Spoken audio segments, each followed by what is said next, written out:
আজ আবার চলে এসেছি আমার বার্থডের ডে টু সেলিব্রেশনের ব্লগ নিয়ে। এবারের বার্থডেটা দারুণ কেটেছে, ব্যাক টু ব্যাক দুদিন। এবার বার্থডে সেলিব্রেট হয়নি যেহেতু মঙ্গলবার পড়েছে আর ভেজ ডেতে, তাই জন্য আর বার্থডে সেভাবে সেলিব্রেট করে হয়ে ওঠেনি। তো on the day next day back to back দারুণ কাটলো। আজ চলে এসেছি সেনকো গোল্ডের being their premium or somewhat regular, I won't say কে কমপ্লিটলি রেগুলার হওয়ার মতো আর চান্সেস নেই যেইভাবে প্রাইস হাইক হচ্ছে। তো সেই প্রিভিলেজে, যেহেতু ওদের প্রিভিলেজ কাস্টমার, তাই ওরা আমার বার্থডে সেলিব্রেশন করার জন্য আমাকে ডেকেছিল। তো আমার বর বলছে, এ তো আর কেক কাটতে ডাকলো না, এ শুধু শুধু কিছু টাকা তোমার খসাতে। আমি বাড়ি থেকে যাওয়ার সময় বলে গেছিলাম, না না, মার একটা গোল্ড স্কিম যে চলছে, শুধু মা টাকাটা দিয়েছে ওটা ভরে দিতে, সেটাই করব। বলেছি ঠিকই, বাট মনটা ছুকছুক করছে।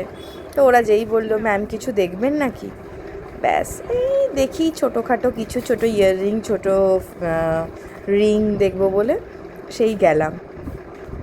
ও আমি যেই বলেছি একটু দেখবো, তখনই আমাকে অমিত বলছে, এই শুরু হয়ে গেল তো, নিশ্চয়ই কিছু না কিছু নিয়েই তুই যাবি, না নিয়ে তুই যাবি না।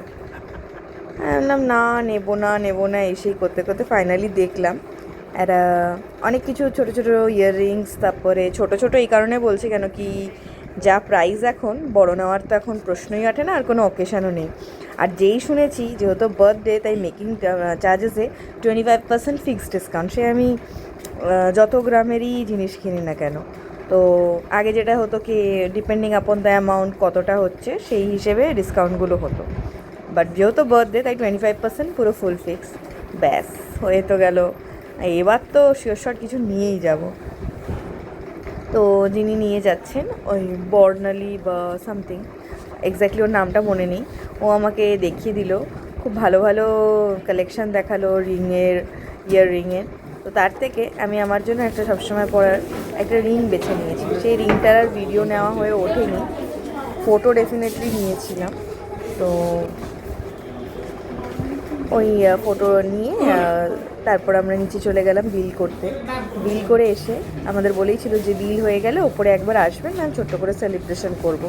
তো ফাইনালি সেই সেলিব্রেশন যার জন্য আমাদের এখানে আসা, সেই কেক কাটা, তারপর সেনকো গোল্ডের সিইওর সাইন করা একটা কার্ড ওরা দিল আমাকে, ওরাও ফটো নিল অনেক। নেওয়ার পর যাই হোক ফাইনালি কেকটা কাটলাম। তো ওভারঅল দারুণ। আর সেনকো গোল্ডের কালেকশান তো সবসময়ই ভালো থাকে, সে যে কোনো রকমই হোক, গেলেই কিছু না কিছু কিনতে মন করে, বাট পসিবল তো আর হয়ে ওঠে না।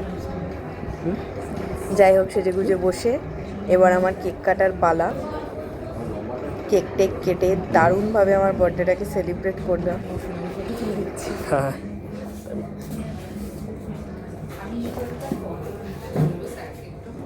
Birthday to you, happy birthday to you, ma'am. Happy birthday to you. স্যারকে খাইয়ে দিন ম্যাম।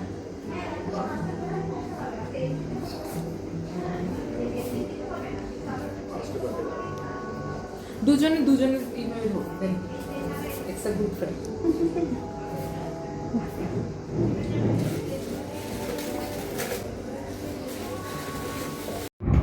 এখানে যাওয়ার আগে আমি আমার আগের দিনের বার্থডে কেক থেকে একটা বড় স্লাইস খেয়ে গেছিলাম, কেন কি ওটা আমার ফেভারিট কেক ছিল। তো খেয়ে দিয়ে গেছি, তো আর কেক খাওয়ার তো একদম পেটেও জায়গা ছিল না, আর মিষ্টি একটু কমই পছন্দ করি। বাট ওরাও কিছুতে শুনবে না, বড় একটা পিস কেটেছে, বাট সামহাও ম্যানেজ করে একটা ছোট্ট পিস খেয়েছি আমি। ওদের বললাম কেকটা রেখে দাও, বাট ওরা রাখবে না, সেই ওরা আমাদের দিয়েই দিল। তো ওভারঅল সত্যি খুব ভালো লাগলো এই জেস্টারটা। It's just not about a cake, হ্যাঁ দারুণ এক্সপিরিয়েন্স লাগলো। ভিডিওটা যদি তোমাদের ভালো লেগে থাকে তাহলে একটা লাইক করে দিও।